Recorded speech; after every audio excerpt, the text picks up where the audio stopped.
Untuk yang ingin mengetahui ketelusan cahaya untuk cermin gelap pada kenderaan. Okey, untuk VLT maksud dia Visible Light Transmission, iaitu ketelusan cahaya. Untuk cermin besar hadapan 70, untuk cermin pemandu 50, dan cermin-cermin lain di belakang pemandu adalah 30 VLT ataupun ketelusan cahaya. Jangan marah, biarkan dia nak hitam ke nak apa pun tak apa, pegawai saya ada. Kalau tak ada, jadilah mata-mata JPJ.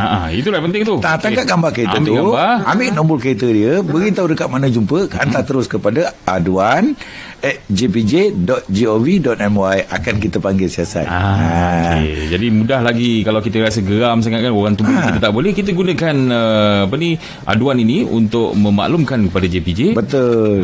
Tapi tangkap gambar tu, kalau tangkap gambar sedang memandu, gambar tersebut tidak diperakukan. Oh, sedang memandu. Ya, dia tangkap gambar, dia memandu, dia tangkap gambar.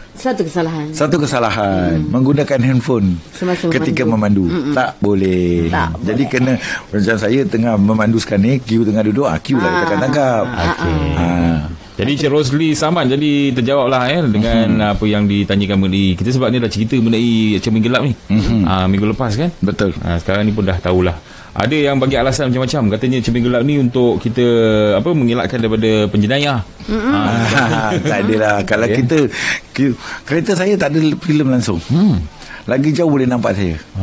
Lagi jauh boleh nampak. Super juga saya punya helmet. Tengok cermin saya, helmet saya kelang, terang dan jelas. Boleh helmet pun jangan tak boleh tinted sebenarnya. Sebenarnya tak boleh.